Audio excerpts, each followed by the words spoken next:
Hey everybody, welcome to my train room. If it's your first time, my name is Don. This is the CCP&T O-Gauge Railroad. Now, last week I said we were going to finish off these tracks over here. I was going to show you how I do that to weather the track, put in the ties, the ballasting and all that. But it's just been too cold. I'll tell you what, this way below zero and highs 4 or 5 degrees, and while I can heat this room to an extent, it's just to an extent. And I thought it's just too cold to deal with paint and glue and making sure that the ballast gets glued down in good shape. So I thought, you know what, we're just going to wait for a little warmer weather and then we'll work on that track. Now, just before the cold hit, and I mean the day before the cold hit, I did have a visitor to the layout here. Had Mike from Datafied came up, and well, he brought one of his big friends along, and I'm not sure if the Union Pacific would honor this or not, but I don't know, Mike might have started out the 2026 4014 tour and started it right here.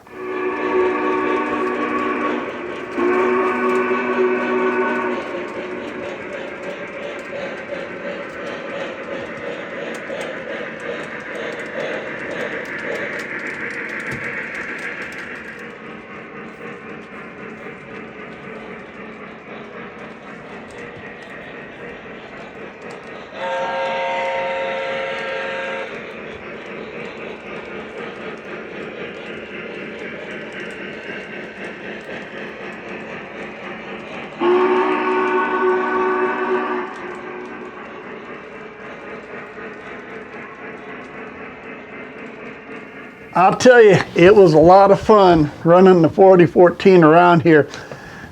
I wasn't too sure, and I don't think Mike was too sure either, it was going to make it everywhere. And to be honest, I had saw a short video he did about the overhang and how much space you needed. And I'd seen that the day before, and I knew he was coming, so I actually took a 2x4 support over there and moved it. And I had another one back under behind. I actually removed that to make sure we had enough clearance, and we did pretty good. We had a couple spots here or there. The portal openings kind of gave us some problems. You know, they say it'll make it on an 031 curve. Well, all these old Lionel switches I have, the 022s, those are a 31 radius switch, and he made it through there. But it was kind of slow. You took it real easy, and wasn't too sure, but sure enough, made it all around the layout and ran the 801 with it, and we had a lot of fun that day running that thing around this place. And then we got to talking.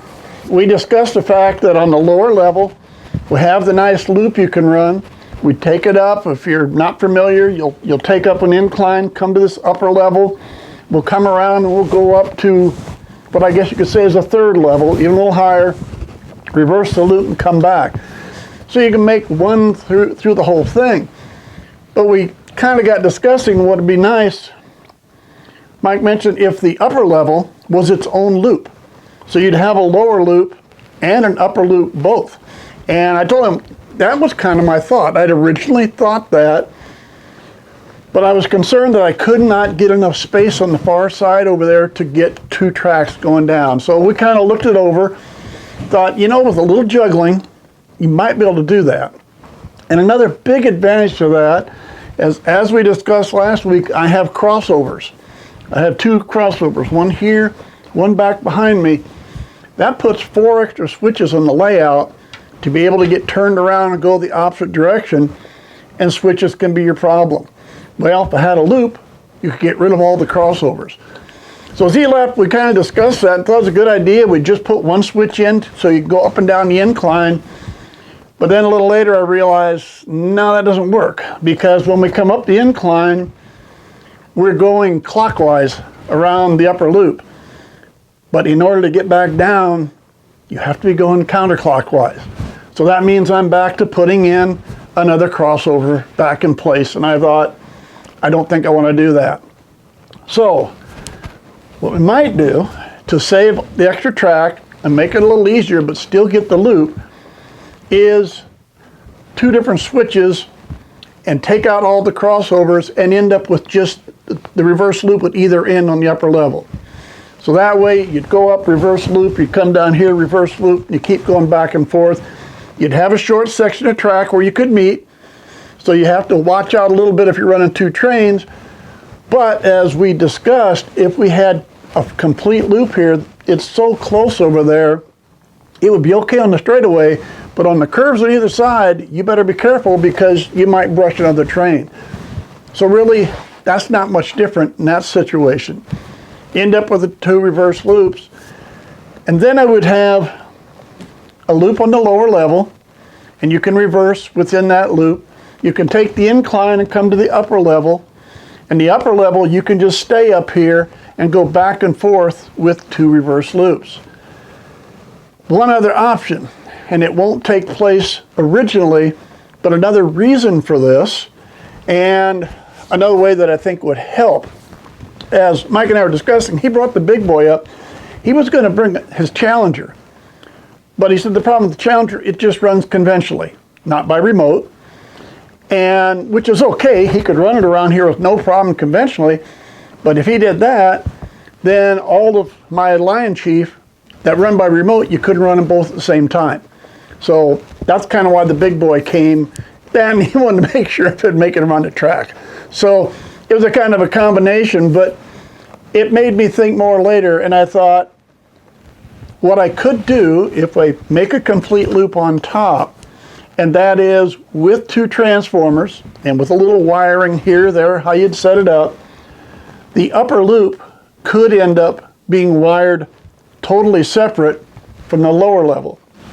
Now basically what you do, the upper level is totally isolated from everything else, and you put in a DP/DT off off on switch.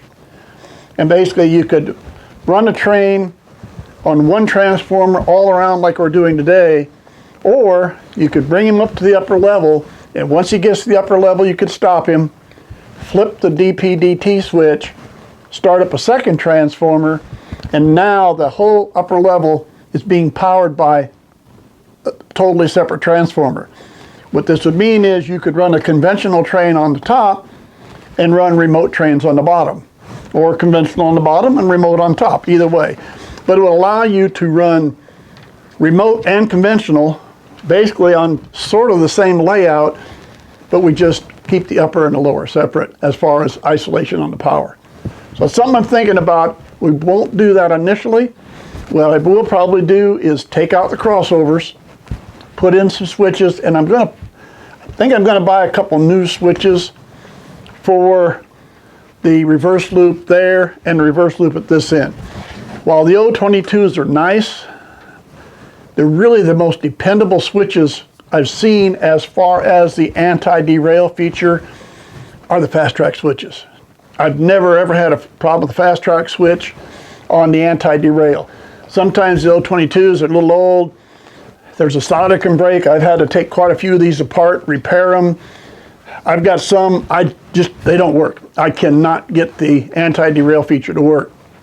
And as they're older, they end up more problems. So I'm considering buying 2 new fast track switches, but where all the other ones I have are an O36. Up here in this upper level, I think what I'm going to do is either make them O60 or O72 switches, and that way no problems. If I want to get bigger engines along the line, I can too. Not going to have any problems going through those switches. They should be pretty bulletproof. Everything should be working fine. And as far as power, lower and upper, you know, I've got an old 2055, and I like to run that every once in a while. I mean, that engine's over 70 years old and still does well going here around the layout. But, you know, that's the only thing I can run, where if I went ahead and made my change on the power, I could be running my 2055 at the same time I'm running the other ones, the Lion Chiefs. And one other factor, I think, these things aren't that cheap. Let's face it, you're looking at engines, and it's pretty high priced, and even I know watching Mike's videos in Datafied, he's talked a lot about secondhand. I mean, that's his thing, secondhand overland and buying used engines. And some of mine I bought have been used. There's a lot of engines, I think, from maybe the late 90s, early 2000s, that can be picked up at a pretty decent price, but they won't have remote, or there's some could have a command control, but you have to buy all the other stuff that I don't have. You start having to get into cab 1, cab 2, cab 3, and all that. I really don't want to get into that. I like just having my remotes with the Lion Chief. But if I can pick up some of those decent engines from the early 2000s, they don't have a remote, I can be running those and still running my Lion Chiefs at the same time, as long as I isolate my power from one loop to the other. So kind of what I'm thinking about. We'll see what happens down the line, but that's kind of the way it goes for now. I have made a decision on the other end of the table, by the way.